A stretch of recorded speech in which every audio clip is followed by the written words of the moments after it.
never lose another game of Matchmasters. What's up everyone, so today I'm going to share my top 5 tips and tricks for Matchmasters so that you can win more matches. Now these are the techniques I use, but feel free to drop a comment if you have any helpful tips for the community. And of course, if you find these helpful, please hit the like button. Every single like really helps me out. Plus we have huge stashes of coins, super spins, legendary and SE boosters, all for free exclusively on my channel right now. So make sure you're subscribed, drop a comment if you want to win some of those. But without further ado, this is my top 5 tips and tricks for Matchmasters. Now my first tip is for Rumble and tournaments. So for Rumble specifically, one of the most important things that I can tell you is when you're playing a match of Rumble, look at the boosters they are using. So you can do this by, in between your turns in a match of Rumble, you can actually click on the different players, look at the boosters they're using, and that can give you a clue as to which booster you should be using. So say you've chosen Billy Boom or Brocco, thinking that's the best booster for that situation. You might find people are using All Aboard SE or Foxy Boxy SE. You can kind of get tuned in as to what's the best booster to use for that match, because the majority of people are probably going to be right. And if you click the little information button there, it tells you the rules of how Color Crush works. So this will tell you kind of what booster you think you're going to need to use. But from my own experience, El Magneto SE and UFO SE are the most used boosters in Rumble, but it really does depend on the mode. Now for some Rumble matches, you can use a gold booster, for example. But this is where paying attention can really pay dividends, because if you're using the right booster matched with the best perks, then you'll have the best possible chance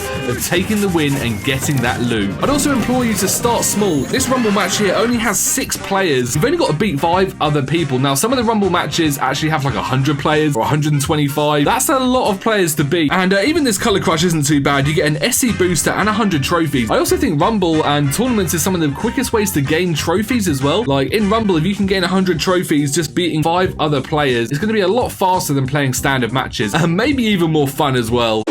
So number 2, your play speed matters. I see too many players deliberating for too long over a move, or just taking it casually, but then running out of time and not being able to make their full number of turns. Now it does depend on what mode you're playing in. For example, some game modes don't make the gameplay too crazy, but if you're using a legendary or SE booster, chances are you'll be using them multiple times per turn. This is when speed is really important, because you don't want any wasted seconds in between. A trick I use is to hold my device with 2 hands. I actually think all players should anyway. But the amount of times people struggle trying to swipe and are actually missing, or even accidentally making an unintended match and wasting a go or booster. Phones are much larger these days, and to play the game at the highest level means you have to have perfect control over your moves. How do you play Matchmasters, and what kind of technique do you have? Make sure you let me know down in the comments.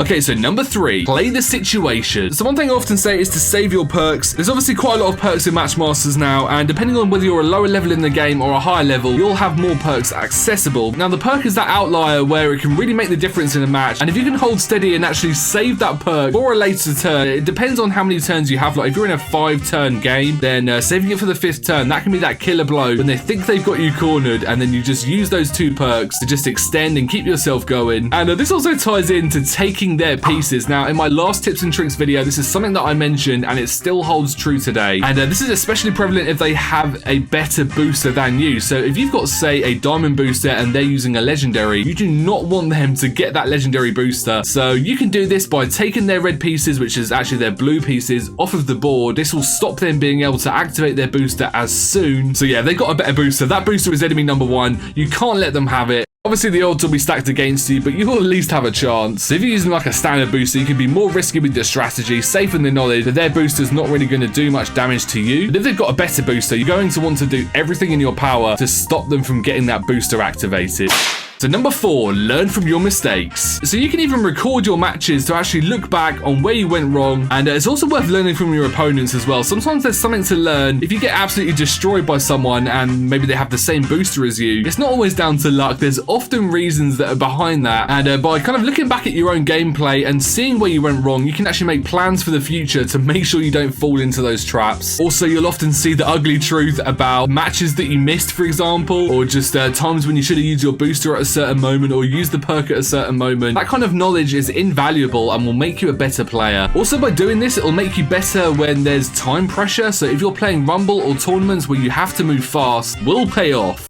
And my fifth and final tip is to make sure you subscribe to my channel, the GameOnTom YouTube channel. So this is probably the best tip out of the entire lot because this will give you actual value in Matchmasters. So I'm actually in partnership with Matchmasters, and exclusively through my channel we have super spin giveaways, free coin giveaways, free legendary and SC booster giveaways, and tons more. There is a link in the description. Go and check out that playlist because there is one by one all of my Matchmasters videos, including more tips and tricks, free coin videos, free super spin videos. The whole lot is there. So make sure you go and watch that. Make sure you subscribe and let me know down in the comments if you have a tip for other players in Matchmasters. I'm trying to build the biggest community for Matchmasters here, so we need as many of you as possible to get joined in. And that is going to do it for my top 5 tips in Matchmasters right now. The game changes over time, so if you play Matchmasters, drop a comment right now as well with your favorite booster. What booster would you like to see in the next booster giveaway? And I'm also down to play some matches with you. You can see my team here on the screen where we give each other loads of free boosters, but if you want to play any matches with me in Matchmasters, in the description you'll find a link to my Discord server where players can gather and have fun. But I do hope you enjoyed this quick tips and tricks video. I hope you learned something, and I'll catch you soon for more videos.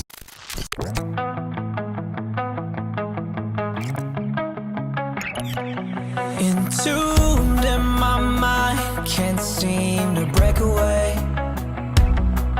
Lost in time, thinking